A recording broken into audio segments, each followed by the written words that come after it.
My sister-in-law, who was like a sister to me, passed away. Thank you, I whispered to her, who lay in the casket with a gentle smile. Scattered flowers, numerous letters from the attendees. Suddenly, a few photographs caught my eye. And in that moment... What? I froze. The scene before me was impossible. What was there wasn't a gesture of mourning but pure malice. Who could have done this, and for what reason? Amidst the mourners quietly weeping, I instinctively glanced around. Then, I locked eyes with someone. A person stood there, arms crossed, smirking. In that instant, something my sister-in-law once said flashed through my mind. If anything ever happens to me. Without thinking, I dashed out of the funeral hall. The story goes back a little further. I am a 33-year-old housewife living with my husband David, whom I married 5 years ago, in a rented apartment in the suburbs. We have no children. Both David and I love children and have always wanted to have them, but I have never been pregnant. Concerned, we went to a hospital for a consultation, but neither of us had any particular health issues. So, for now, we are simply waiting to conceive naturally. There are times when I feel down about it, but overall, my married life with David is quite fulfilling. Being with David, who has a calm and gentle nature, brings me peace, and taking care of the household for him is a joy for me as a housewife. On weekends, we often go shopping or take trips together. Just these things alone make me feel glad to have married David, but there is one more reason I feel this way. That reason is the presence of David's sister, Nancy. Nancy is 2 years older than I am, and we have been close since I got married, mainly because Nancy and I share the same hobby. Both of us love intricate work, especially making jewelry and embroidering small items. I spend my free time between household chores, while Nancy fits it in between her work, and we enjoy our hobby together.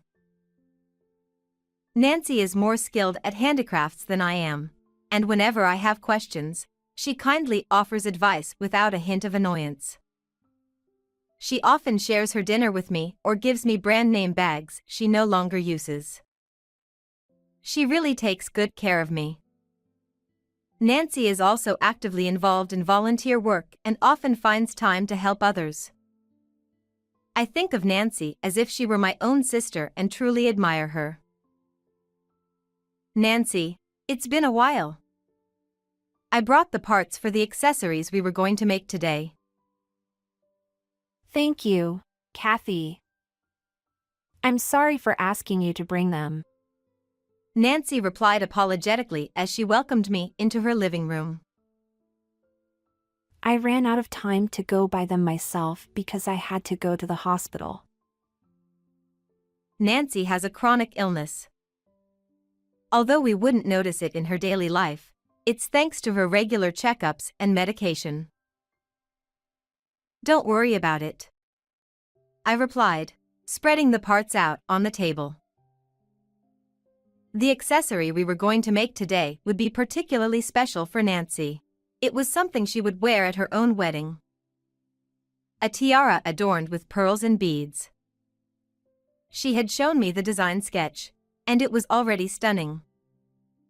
I couldn't wait to see the real thing.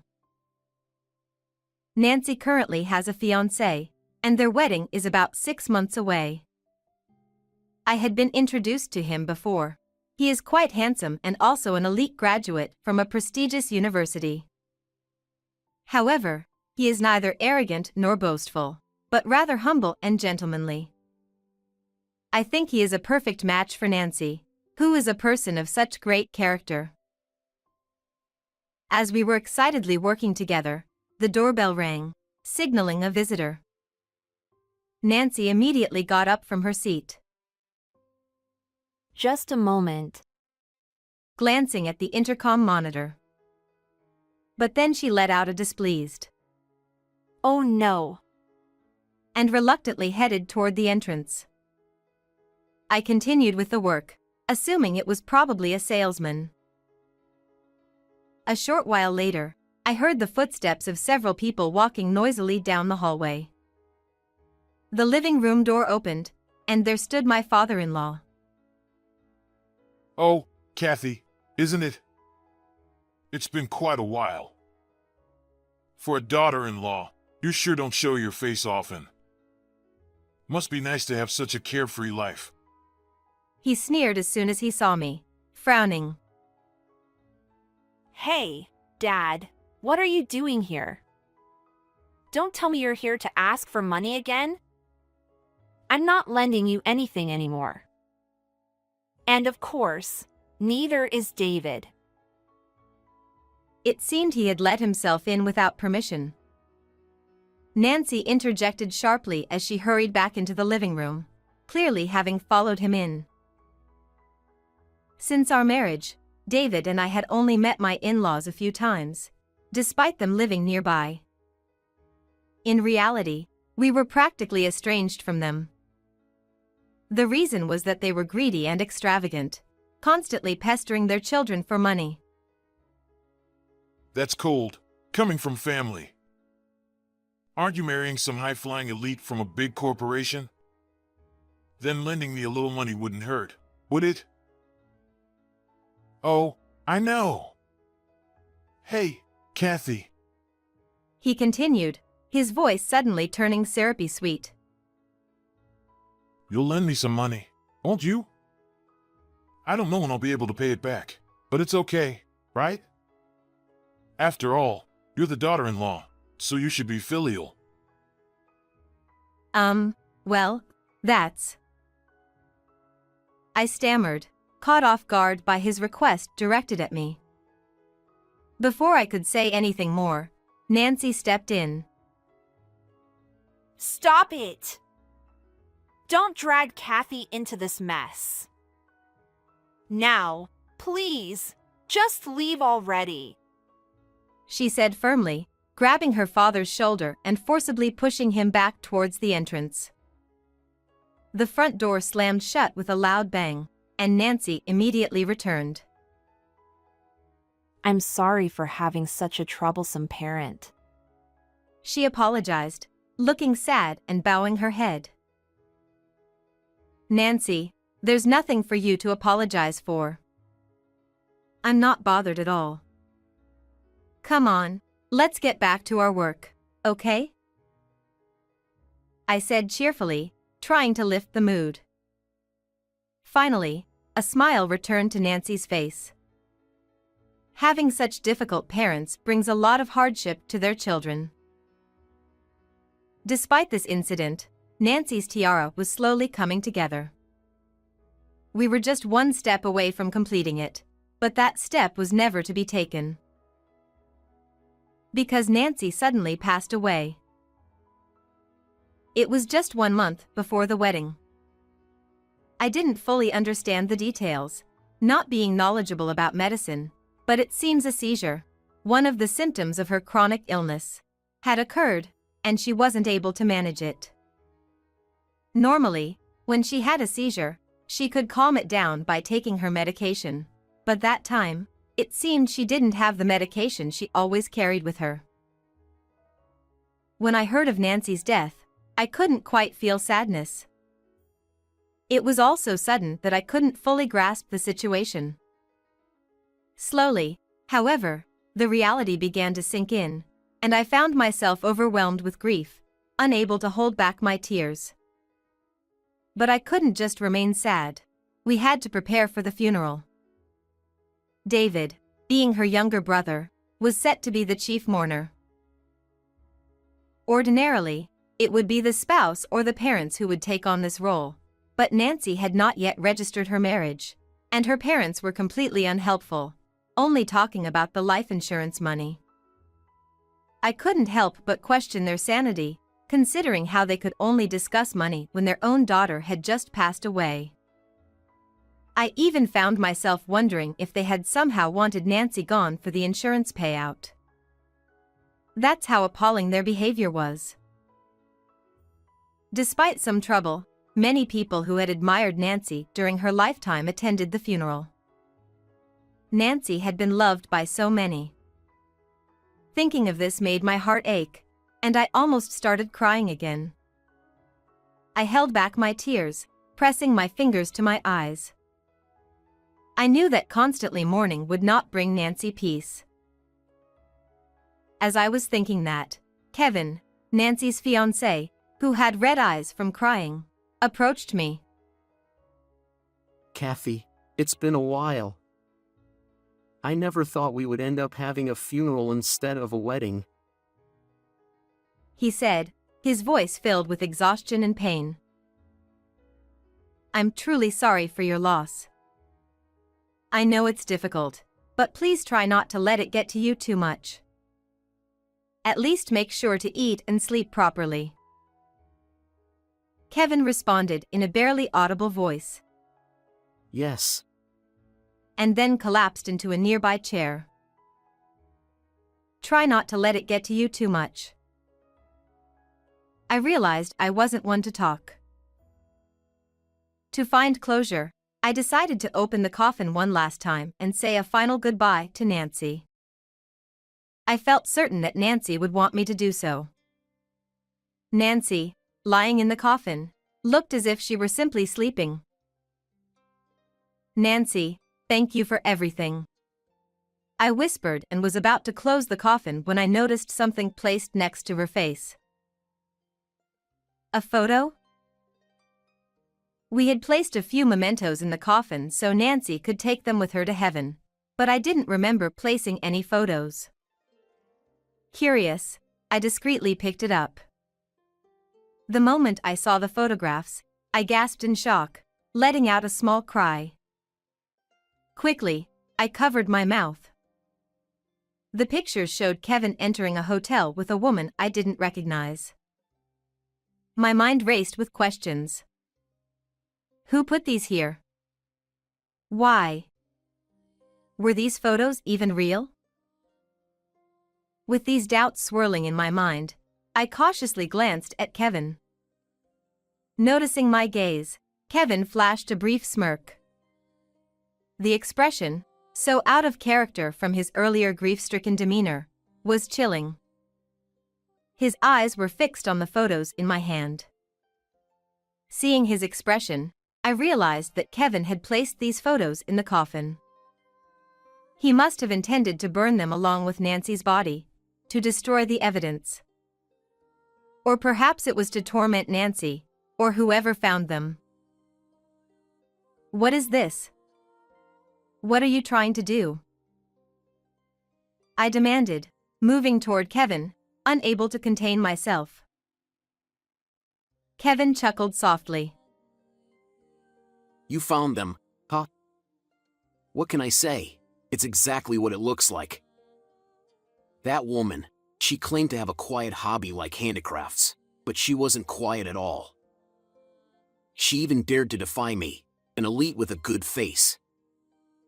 Of course, I decided to go for a kind, younger, and more obedient girl. His words made my blood run cold. Well, no way. So, because of that, Nancy became a nuisance to you, and... I stammered. Kevin smiled brightly and said, I wonder why she didn't have her medication with her right when a seizure happened. At that, I couldn't help but scream. People around us turned, startled, and gathered in confusion. This man, he did something to Nancy. I pointed at Kevin, my finger trembling uncontrollably. Kevin responded with a calm expression. What are you talking about, Kathy? Are you feeling a little tired? I have my car here today. I could drive you home. He offered nonchalantly, grabbing my arm. I instinctively shook off his hand and dashed out of the funeral hall. I could hear Kevin calling after me, but I ignored him and kept running. I was scared of him, but there was another reason I ran. I remembered something Nancy had said to me before she died. If anything happens to me, check under the closet. At the time, I thought it was just a joke, but now I realized it was an urgent message from Nancy. Nancy's house wasn't far away. I grabbed my heels in my left hand to make it easier to run and dialed my phone with the other. I called the police. I couldn't let someone like him roam free. He needed to face the proper consequences. The police didn't sound particularly concerned, but they agreed to head to the funeral hall. I had to hurry too. I ran with all my might and finally reached Nancy's house. There was no need to worry about the key, I already had a spare one. I opened the front door and headed straight for the bedroom where the closet was. The closet was immediately to the right as I entered the room. I crouched down on the wooden floor, peering underneath the closet. There was something white there. I reached in and pulled it out. An envelope. I quickly opened it, and inside were extra copies of the photos I had seen earlier and a voice recorder. It was solid evidence of Kevin's affair. Clutching these items, I sprinted back toward the funeral hall. On the way, I decided to play the voice recorder to check its contents. This is. By the time I arrived at the funeral hall, the police were already there, with a police car parked in the lot. As I entered, everyone's eyes turned toward me. Kevin was speaking with the police near Nancy's casket. As I said, it's a misunderstanding. I didn't do anything. She passed away due to her illness. Maybe the call was just a prank or an attempt to harass me. There isn't any proof, after all. If you're going to make such accusations, then bring some evidence. The police, appearing to believe Kevin's words, replied, Well, we only came because there was a call. That's all. And with a reluctant smile, they seemed ready to leave. Wait. I have the evidence right here. I shouted, stepping onto a nearby chair and pressing the play button on the voice recorder I had brought. How could you cheat on me? The wedding is so soon, and you betray me like this. Shut up! It's because you're not cute enough. It's not my fault. I have proof of your affair. Should I send these photos to your company? If you end it with her now, I'll forgive you. Please, come back to me. If you do that, you know what will happen, right? You won't live to see another day. Nancy and Kevin's voices reverberated throughout the funeral hall. The rawness of the conversation left everyone stunned and utterly silent. David was the first to break the silence. You! How could you do that to my sister? This prompted the attendees to start shouting, one after another, hurling insults at Kevin. He stammered. What? It's her fault. It's not my fault. She didn't listen to me. A commotion was on the verge of breaking out when one of the police officers, who had been watching from the sidelines, blew his whistle. The sharp sound cut through the air, and the crowd settled slightly. The officer, seeing the moment, then spoke. Could you come with us to the station for further questioning? His tone had shifted from reluctant to commanding, and he now glared at Kevin with intensity. The attendees, following his lead, all turned their glares toward Kevin as well. Realizing he couldn't escape, Kevin muttered in frustration, Damn it! his shoulders slumping in defeat. Sometime later, Kevin was arrested. Even after being taken into custody, Kevin stubbornly refused to admit his guilt, but in the end, he couldn't escape the police's relentless questioning. As I was informed by the officers, when Nancy had her seizure, it was because Kevin, who was with her, snatched her medication and threw it away. How could someone do something so cruel? I don't want to think of him as a human being. I wish he would stay behind bars forever, but he'll probably be out in a few years. To protect me from any possible retaliation once Kevin is released, David decided to request a transfer, and we moved far away. This incident also led us to completely sever ties with his awful parents, who cared only about money, even after their own daughter died. I don't think we'll ever see them again. At first, moving to a new place where I knew no one was challenging, but now I've made new friends who share my love for crafts, and I'm enjoying my new life. And there was another piece of good news. I found out that a new life is growing inside me. We don't know the gender yet, but the name is already decided. Whether it's a boy or a girl, we'll name them Tracy, a name similar to Nancy's, whom I admire so much.